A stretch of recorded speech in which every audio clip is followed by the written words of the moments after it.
বিশ্বনবী বললেন, আয়েশা, সেদিনটা আজকের দিনের মতো নয়, ভয়ঙ্কর একটা দিন হবে। বাবা ছেলেরে চিনবে না, ছেলে বাবার চিনবে না, মা তার মেয়েরে চিনবে না, মেয়ে তার মারে চিনবে না। মা আর মেয়ের ভালোবাসার চেয়ে বড় ভালোবাসা হতে পারে? বাবা ছেলের ভালোবাসার চেয়ে বড় ভালোবাসা? স্বামী স্ত্রীর ভালোবাসার চাইতে বড় ভালোবাসা দুনিয়ায় আছে?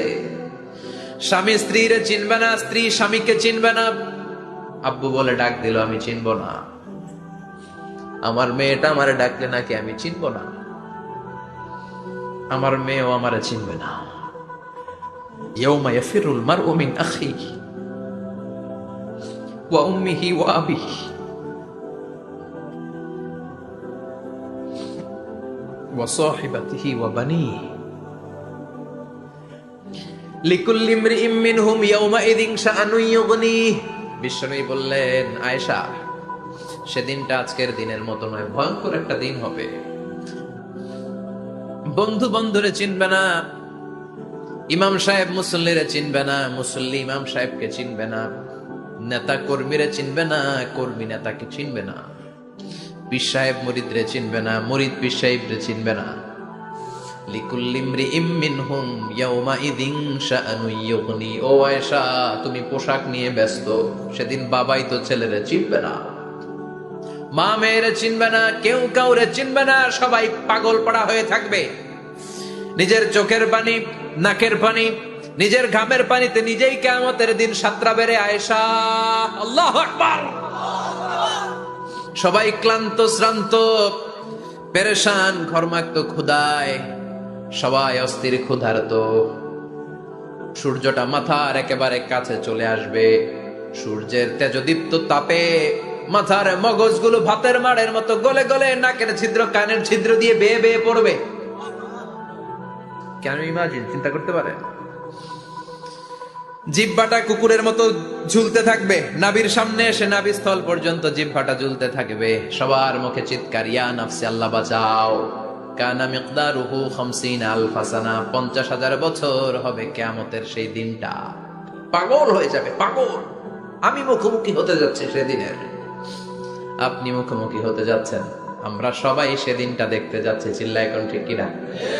ও আয়েশা, লিকুল্লি ইমরিইম মিনহুম ইয়াউমাইযিন শাআনুন ইউগনি।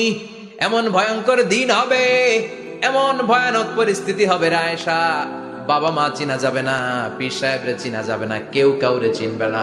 আল্লাহ তুমি আমারে বাঁচাও, বাঁচাও বলে যে মাথাটা একবার উপরের দিকে করবে, কার গায়ে জামা আছে কার গায়ে জামা নাই সেদিক নজর দেওয়ার সময়টাও কেউ পাবে না রে আয়েশা। ওই নজরই থাকবে না, সবাই দাঁড়িয়ে যাবে। আল্লাহ বললেন, কাআন সাফসাফা, লেভেল প্লেন ফিল্ড আমি করে দেব। লা তারা ফিহা ইওয়াজান ওয়ালা আমতা, উঁচু নিচু নাই, একেবারে সমান। কিয়ামতের ময়দানটা কেমন হবে? চিৎকার করে বলেন, কেমন হবে? সমান হবে, সবাই দাঁড়াবে। পাগল পাড়া হয়ে আর দাঁড়াতে পারে না। কতক্ষণ দাঁড়াবো আমরা? 50,000 বছর আমাদের দাঁড়িয়ে থাকতে হবে। মানুষ পাগল হয়ে সাইয়েদনা আদমের কাছে যেয়ে বলবে, ও সব নবীদের পিতা, আদি পিতা, আর তো দাঁড়িয়ে থাকতে পারি না, আল্লাহরে বলেন বিচার কার্য শুরু করতে। এসপার ওসপার একটা হয়ে যাক, হয় জান্নাতি নয় জাহান্নামী, আগে বিচার শুরু করতে বলে। সাইয়েদনা আদম বলবে, আমি পারবো না, কারণ নবীও উম্মত চিনবে না, উম্মত নবী চিনবে। সবার এক জিকির, ইয়া নাফসি, সবার জিকির কি? আরো জোরে বলেন, কি জিকির? সেদিন কিন্তু নবীরা উম্মতকে চিনবে না, উম্মত নবী চিনবে না, তাইলে পীর আর মুরিদের তো কোনো সম্পর্কই থাকবে না। চিল্লায় কোন ঠিক কিনা? চিনবে না, কেউ কারো পরিচয় দিতে চাইবে না। ভয়ানক এক পরিস্থিতি। এজন্য এটারে বলে কিয়ামতের ময়দান। দুনিয়াতে কোনো ভয়ঙ্কর পরিস্থিতিতে আমরা বলি কিয়ামত, কি বলি? কিয়ামত।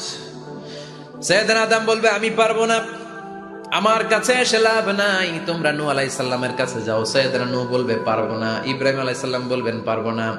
মুসা আলাইহিস সালাম বলবেন, পারবো না। সাইয়েদনা ঈসা আলাইহিস সালামও বলবেন, পারবো না। তবে ঈসা আলাইহিস সালাম বলবেন, শোনো, এত জায়গায় দৌড়ে যে কোনো লাভ নাই, জায়গা মতন যাও, কাজ হতে পারে। সবাই বলবে, কোন জায়গা বলে দেন। সাইয়েদনা ঈসা আলাইহিস সালাম বলবেন, আজকের এই কঠিন দিনে আমাদের সবার বিপদ, এই বিপদের দিনে কেউ আল্লাহর সামনে দাঁড়াতে পারবে না একজন ছাড়া।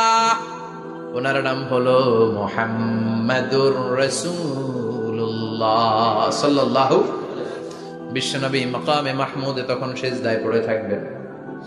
আমরা খুঁজতে থাকবো বিশ্বনবীকে কঠিন দিনে, বিপদের দিনে নবীকে আমরা মাকামে মাহমুদে পেয়ে যাব। বিশ্বনবী সিজদায় পড়ে থাকবেন আর কাঁদতে থাকবেন। 50,000 বছর ওনার সিজদাটা লম্বা হবে। এই 50,000 বছর আমাদের জিকির হবে, ইয়া নাফসি ইয়া নাফসি, আল্লাহ আমারে বাঁচাও। আর এই 50,000 বছর বিশ্বনবী জিকির করবেন, ইয়া উম্মতি ইয়া উম্মতি, আল্লাহ আমার উম্মতকে বাঁচাও, আমার অনুসারীদেরকে বাঁচাও, আমার পেয়ারা উম্মতদেরকে তুমি মাফ করে দাও। বিশ্বনবীর কান্না আল্লাহ আর সহ্য করবেন না। সবাই যে বলবে, ও নবী, সব নবীদের কাছে ব্যর্থ মন নিয়ে ফিরে এলাম, আপনি কিছু করেন। আল্লাহ বলবেন, নবী আর কাঁদবেন না, আপনার কান্না আমার সহ্য হয় না, আপনি মাথা তোলেন, একটু তুলেন মাথা। এরপর আসাক নবী মাথা তুলেন, সাল তুতা, আমার কাছে কি চাইবেন বলেন আমি দেই। ওয়াশফা তুশাফা, শাফাত করেন ও নবী, যার জন্য সুপারিশ করবেন তবে তাদের জন্য সুপারিশ করা হবে যারা দুনিয়ার বুকে কোনো বেদাত তৈরি করে নাই। বিশ্বনবী যা যা শিখিয়েছিলেন ইসলাম তারা ওইভাবে মেনেছে, নতুন কিছু ঢুকায় নাই। এদের জন্য বিশ্বনবী দাঁড়িয়ে সুপারিশ করা শুরু করে দিবে। কবুল করবে কে? ওয়াশফা তুশাফা, নবী সুপারিশ করেন, আমি কবুল করে নেব। বিশ্বনবী দাঁড়িয়ে বলবেন, মাবুদ, লিকুল্লি নবিয়্যিন দাওয়া মুস্তাজাবা, এই দুনিয়াতে সব নবীকে আপনি স্পেশাল একটা দোয়া করার অনুমতি দিয়েছেন, দোয়াটা করলেই কবুল করে নিয়েছেন। আর ওই স্পেশাল দোয়াটা দুনিয়ার সব নবীরা দুনিয়ার বুকেই করেছে, একমাত্র আমি করি নাই। সুবহানাল্লাহ বলেন। ওয়া ইন্নী আখতাবিউ দাওয়াতি শাফাআতান লিউম্মতি ইয়াউমাল কিয়ামা, আমি আমার দোয়াটা কিয়ামতের এই কঠিন দিন আমার গুনাহগার উম্মতের জন্য রেখে দিয়েছি। বিশ্বনবী তখন সুপারিশ করতে শুরু করবেন, চিৎকার করে পড়েন আল্লাহু আকবার।